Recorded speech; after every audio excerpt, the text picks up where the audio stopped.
the abomination. It begins on a festive day, the Rain Festival, where the villagers gather to celebrate the blessings of Nwaka. The priestess of the shrine, Mama Nwani, performs a ritual, offering yams, palm oil, and kola nuts to the goddess. The sacred relics, a golden staff, a calabash of eternal water, and a pearl necklace, are displayed before the villagers. Among the crowd is Obaika, a greedy hunter who secretly harbors resentment toward the gods. That night, Obaika sneaks into the shrine and steals the relics, believing they hold magical powers that can make him wealthy.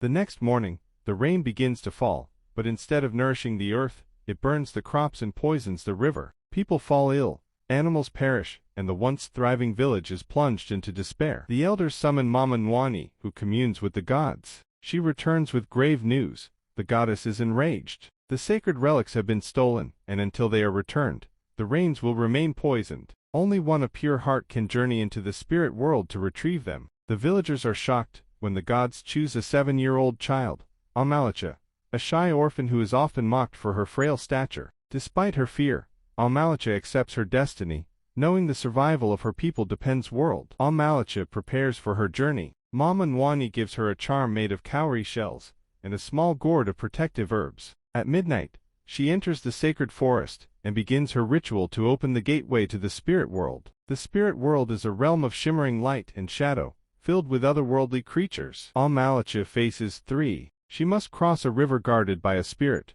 who demands she confess her deepest fears. Amalacha admits her fear of being weak and useless. The river calms, allowing her to. In this forest, she is haunted by visions of her parents, who promise her safety if she abandons her quest. Amalacha resists, breaking the illusion. Here, she confronts Obaika's spirit, now cursed by the gods. He pleads for forgiveness, but Amalacha must take the relics without pity. She recites the incantation taught by Mama Nwani and retrieves the golden staff, calabash, and necklace. Amalacha returns to the physical world at dawn. She rushes to the shrine and places the relics back on the altar. Mama Nwani performs a cleansing ritual, and the poisoned rain. The sky is clear, and a gentle rain begins to fall, rejuvenating the land. The villagers celebrate Amalacha as a hero, and the gods bestow her with a blessing.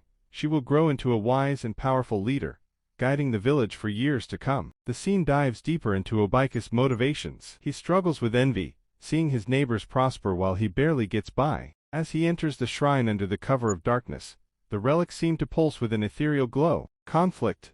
Obaika hesitates, hearing whispers of warning, but greed drives him. As he touches the golden staff, the air becomes heavy, and the once calm night erupts into a storm. Foreshadowing, a shadowy figure watches from the trees, unseen by Obaika, but hinting at the consequences of his act. This scene amplifies the impact of the poisoned rain. The villagers scramble as crops wither, livestock die, and the river water turns murky green. Children cry as their parents fall ill. The elders convene, their faces grim, knowing the rain goddess is angered. A mother weeps as her baby succumbs to the poisoned water, symbolizing the urgency of the situation. The elders plead with the gods, but only silence greets their prayers. A vibrant sunrise over an African village, as a young girl places glowing sacred relics back on a stone altar in the shrine. The villagers gather behind her, cheering and crying with joy. The land begins to heal, with fresh green crops sprouting and animals returning to life. The sky is clear, with a rainbow forming. Glowing ethereal figure of a rain goddess appears in the sky, surrounded by golden rain and mist.